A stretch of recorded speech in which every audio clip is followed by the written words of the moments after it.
Good morning बच्चों।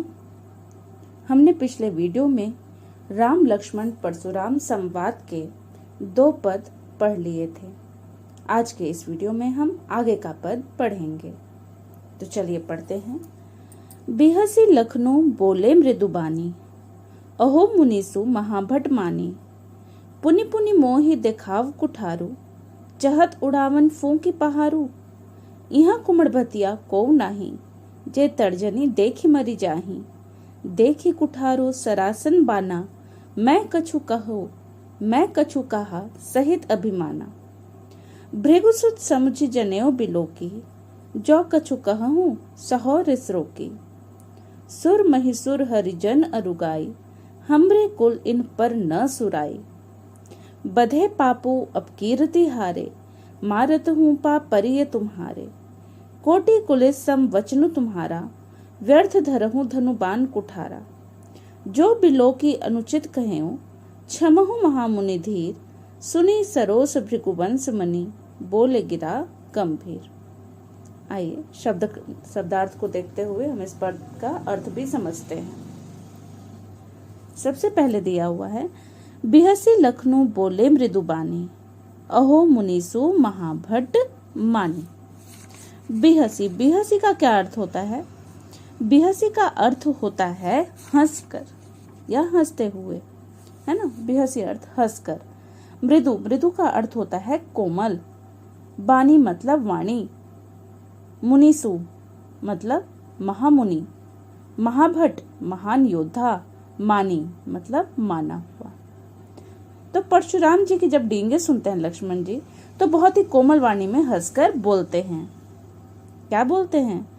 हे मुनिराज, परशुराम तो बहुत माने हुए योद्धा निकले, है ना। क्या बोलते हैं कि आप तो बहुत ही माने हुए योद्धा निकले। आगे देखिए, पुनि पुनि मोहि दिखाओ कुठारू, चहत उड़ावन फूकी पहारू। पुनि पुनि का अर्थ होता है बार बार, है ना। पुनि का अर्थ है बार बार। मोहि मुझे, दिखाओ मतलब दिखाते हैं। कुठारू का अर्थ क्या होता है? कुल्हाड़ा। चहत चाहता है। पहारू पहाड़। चहत उड़ावन फूंकी पहाड़ू। चहत मतलब चाहते हैं, उड़ावन मतलब उड़ा देना, फूंकी मतलब फूंक कर, और पहाड़ू मतलब पहाड़। आगे लक्ष्मण जी क्या बोलते हैं? आप तो मुझे फिर अपना कुल्हाड़ा दिखा रहे हैं, मतलब बार बार मुझे अपना कुल्हाड़ा दिखाते हैं। ऐसा लगता है मानो आप फूंक से ही पहाड़ को उड़ा डालना चाहते हैं। आगे क्या बोलते हैं? इहाँ कुमड़बतिया को नाही, जे तर्जनी देख मरी जाही। इहाँ मतलब यहाँ। कुमड़बतिया बहुत ही कमजोर या निर्बल व्यक्ति के बारे में बोला जा रहा है। वैसे इसका सीधा अर्थ होता है कुमड़े का फल या छुई मुई का पौधा। को का अर्थ है कोई। जे का अर्थ है जो। तर्जनी का अर्थ होता है अंगूठे के पास वाली उंगली, है ना। देखी मतलब देखकर, मरी जाही मतलब मर जाएगा। आगे लक्ष्मण जी क्या कहते हैं कि परंतु मुनु जी, हम भी कोई कुमड़े की भतिया या छुई मुई के फूल नहीं हैं, जो आपकी तर्जनी को देखकर ही कुंभला जाएंगे। मैं आपकी डींगों से डरने वाला नहीं हूँ। लक्ष्मण जी ऐसा कहते हैं। आगे फिर बात होती है, देखिए। देखी कुठारू सरासन बाना, मैं कछु कहा सहित अभिमाना। इसका अर्थ देख लीजिए। कुठारू तो आपको पहले ही बताया। कुठारू का अर्थ होता है कुल्हाड़ा, ठीक है। सरासन धनुष। भृगुसुत का अर्थ है भृगु का पुत्र।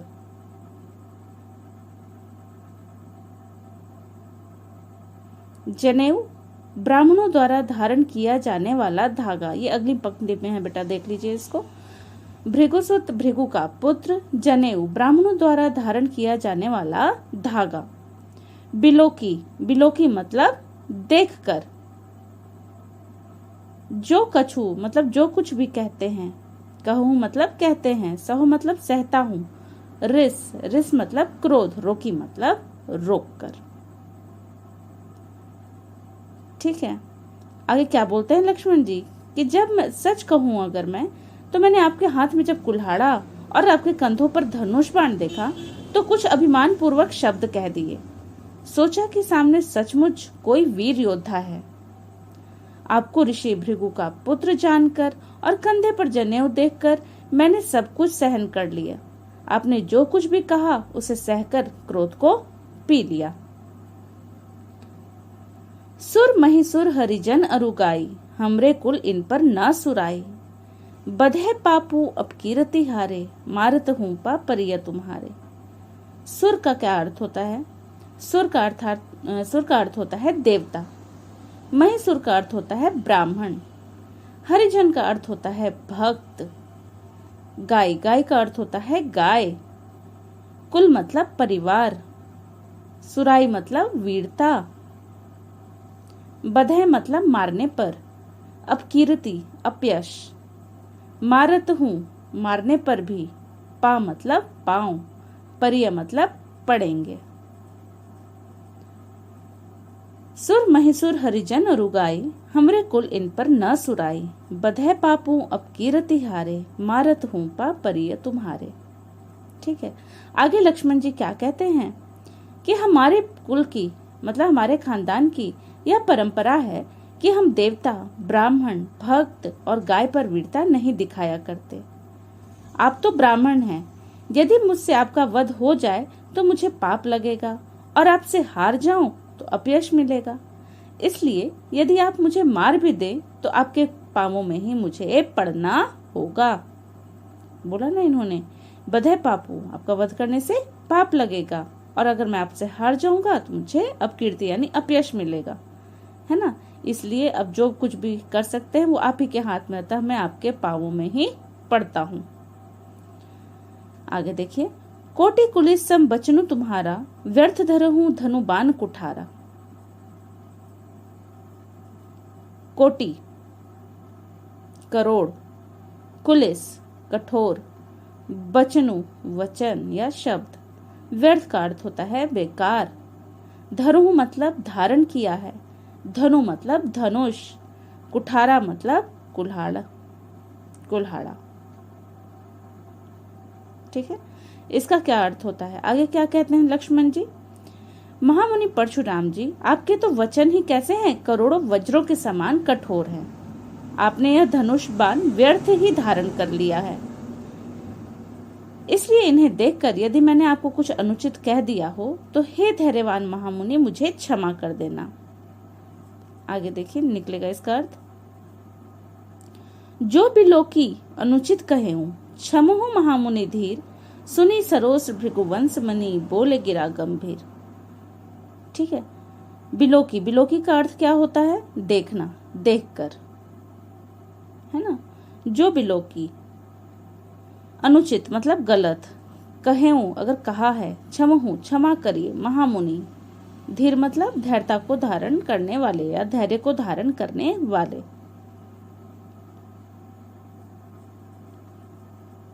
सरोस क्रोध सहित, सुनी मतलब सुनकर, सरोस मतलब क्रोध सहित। भृगुवंश मनु, भृगुवंश के रत्न, किसको बोला जा रहा है? परशुराम जी को। गिरा मतलब वाणी, गंभीर मतलब भारी और गहरी। ठीक है, आगे लक्ष्मण जी क्या बोल रहे हैं कि आपने तो यह धनुष बाण व्यर्थ ही धारण कर लिया है, इसलिए इन्हें देखकर यदि मैंने आपको कुछ अनुचित कह दिया है तो हे धैर्यवान महामुनि, आप मुझे क्षमा कर दीजिए। लक्ष्मण जी के ऐसे व्यंग वचन सुनकर भृगुवंशमणि परशुराम क्रोध सहित गंभीर वाणी में बोलते हैं। तो ये था आपका भावार्थ बेटा इस पद का। चलिए अब अगला पद देख लेते हैं।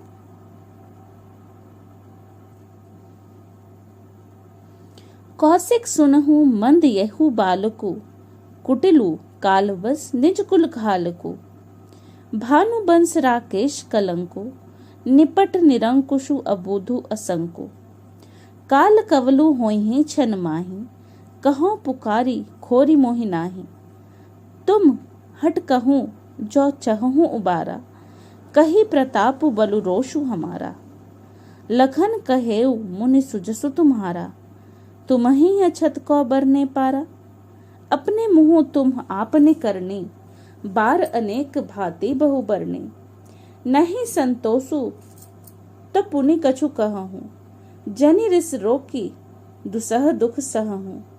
वीर व्रती तुम धीर अछोभा, गारी देत न पावहु शोभा। सूर समर करनी करही, कही न जनावही आपू। विद्यमान रन पाय रिपु, कायर कथहि प्रतापु। ठीक है, चलिए इसका भी अर्थ देख लीजिए। कौशिक सुनहु मंद यही बालकु, कुटिलु काल बस निज कुल घालकु। कौशिक, कौशिक यहाँ किसको बोला जा रहा है? विश्वामित्र जी को। ठीक है, सुनहु मतलब सुनो, मंद मूर्ख या कुबुद्धि हो जिसकी, है ना। बालकु बालक, कुटिलु टेढ़ा, काल बस मौत के वश में या काल के वश में। निज, निज का अर्थ होता है अपना। कुल घालकु अर्थात कुल को नष्ट करने वाला। तो यहाँ पर कौन बोलते हैं? विश्वामित्र, परशुराम जी बोलते हैं कि हे विश्वामित्र सुनो, यह बालक बड़ा कुबुद्धि और कुटिल है। यह काल के वश में होकर अपने कुल का घातक बन रहा है। आगे देखिए, भानु बस राकेश कलंकु, भानु बंस राकेश कलंकु, निपट निरंकुशु अबुधु असंको। ठीक है, भानुवंश सूर्यवंश, भानुवंश सूर्यवंश, राकेश चंद्रमा, कलंकु धब्बा, निपट निरा, निरा मतलब पूरी तरह से, निरंकुशु उद्दंड, अबुधु मूर्ख, असंकु निडर, असंको निडर। क्या बोलते हैं आगे परशुराम जी कि यह सूर्यवंश रूपी चंद्रमा का कलंक है। यह पूरी तरह से कैसा है? उद्दंड है, मूर्ख है और निडर है। काल कवलु होई छन माही, कहो पुकारी खोरी मोहि नाही। तुम हट कहूँ जो चहु उबारा, कही प्रताप बल रोषु हमारा। चलिए आगे देख लीजिए शब्दार्थ। कवलु ग्रास, शिकार या निवाला। होई ही हो जाएगा, क्षण माही क्षण में ही, खोरी दोष, हट कहूं रोको, जो अगर, चहूं चाहता है, उबारा, उबारा का अर्थ होता है उबारना या उद्धार करना। प्रतापु बल या शक्ति, रोसु मतलब क्रोध। आगे देखिए क्या बोलते हैं परशुराम जी। अभी यह क्षण भर में ही काल का ग्रास बन जाएगा, अर्थात कि वह क्षण भर में ही उसे मार डालेंगे। आगे कहते हैं परशुराम जी कि मैं पुकार कर कह देता हूँ कि फिर मुझे कोई दोष नहीं देगा। यदि तुम इसे बचाना चाहते हो तो हमारे प्रताप, बल और क्रोध के बारे में बताकर इसे रोक लो, है ना। वो बोलते हैं विश्वामित्र जी से कि अगर तुम इसे बचाना चाहते हो तो मेरा सारा वर्णन इसके सामने करो, मेरी वीरता के बारे में, मेरे बल के बारे में, इन सारी चीजों के बारे में इसके पास वर्णन करो ताकि ये उनके सामने से हट जाए। आगे देखते हैं। लखन कहेउ मुनि सुजसु तुम्हारा, तुम ही अछत को बरने पारा।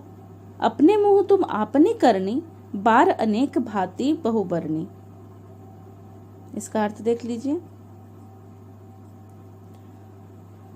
सुजसु सुयस या सम्मान, अछत छोड़कर, को का अर्थ है कौन, बरने पारा मतलब वर्णन कर पाएगा, मुँह मतलब मुंह से, करनी कार्य, बहु मतलब बहुत, बरनी कहा या वर्णन किया। अपने मुंह तुम आपने करने, अपने ही मुंह से, है ना। तुम, आपने, अपना, करने, किया गया, कार, अनेक बार मतलब बहुत बार, भांति भांति से मतलब तरीके तरीके से, बहुवर्णी मतलब बहुत बार वर्णन किया, है ना। तो चलो आगे कहते हैं। लक्ष्मण जी अब इन सब बातों को सुनते रहते हैं तो वो क्या बोल पड़ते हैं कि हे मुनि, आपका सुयश आपके रहते दूसरा कौन वर्णन कर पाएगा। मतलब आप तो अपने ही मुंह से अपनी तारीफ किए जा रहे हैं, आपसे अच्छा वर्णन तो कोई नहीं करेगा। आपने अपने ही मुंह से अपनी करनी को अनेक बार बहुत प्रकार से मेरे सामने प्रकट कर दिया है। अगर इतने पर भी आपका मन नहीं भरा हो, अगर आपको अभी भी संतोष ना हुआ हो, तो फिर से कुछ कह डालिए।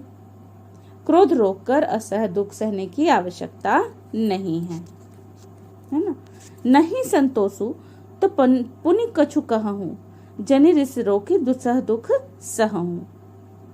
नहीं मतलब नहीं, संतोषु मतलब संतोष, त मतलब यहाँ तो के लिए है, पुनि मतलब फिर से, कछु मतलब कुछ, कहूं मतलब कहिए। ठीक है। रिस रोकी मतलब क्रोध को रोककर, दूसरा ऐसा दुख जिसे सहा नहीं जा रहा हो उसको सहने की आवश्यकता नहीं है ना। तो लक्ष्मण जी वही बोलते हैं कि अगर अभी तक आप बड़ाई कर करके अपने मुंह से अगर आपका मन न भरा हो तो फिर से आप कुछ कह सकते हैं, है ना। जानबूझ के अपने क्रोध को रोककर एकदम ऐसा दुख जिसे सहना मुश्किल है, ऐसा दुख आप मत सहिए। वीर प्रति तुम धीर अछोभा, गारी देत न पावहूं शोभा। वीरव्रती वीरता के मार्ग पर चलने वाला, जिसने वीरता का व्रत लिया है। अक्षोभा मतलब अक्रोधी, जिसे क्रोध नहीं आता हो। गारी मतलब गाली। शोभा मतलब शोभा या सुंदरता। सूर शूरवीर। समरकर्णी, अच्छा ये अगला लाइन देखेंगे बेटा, शोभा। ठीक है। अब लक्ष्मण जी क्या कहते हैं, आप वीरता का व्रत धारण करने वाले धैर्यवान और क्षोभ रहित है, मतलब आपको तो कभी क्रोध आता ही नहीं है, इसलिए आप गाली देते हुए थोड़ा भी शोभा नहीं पाते, मतलब आप गाली देते हुए बिल्कुल भी अच्छे नहीं लगते। सूर समर करनी करही, कहीं न जनावही आपो, विद्यमान रन पाई रिपु, कायर कथही प्रतापु, है ना। अब इसका अर्थ देख लीजिए। सूर मतलब शूरवीर, वीर। समर करने युद्ध करने का काम या फिर वीरता दिखाना। कही मतलब कहकर, जनावही मतलब परिचित कराता, आपो स्वयं को, विद्यमान सामने प्रकट, रण मतलब रण युद्ध, रिपु शत्रु, कथही कहते हैं। ठीक है। इसका भावार्थ हम लोग देख लेते हैं। सूरवीर, अब क्या बोलते हैं लक्ष्मण जी कि सूरवीर जो होते हैं, जो सच्चे वीर होते हैं, वो तो युद्ध में शूरवीरता का कार्य करते हैं। वे अपने बारे में कहकर अपने को जनाते नहीं, अर्थात अपने ही मुंह से अपनी प्रशंसा नहीं करते। शत्रु को युद्ध में उपस्थित पाकर कायर ही व्यर्थ में अपने प्रताप की डींग हाका करते हैं। जो व्यक्ति कायर होता है वही व्यर्थ में अपने ही मुंह से अपनी तारीफ करता रहता है, लेकिन जो सच्चा वीर होता है वो शत्रु के सामने अपना कार्य, वीरता का कार्य करके दिखाता है। तो ये 2 पद आज हमने पढ़ लिए, इसके आगे के 2 पद हम अगले वीडियो में पढ़ेंगे। धन्यवाद।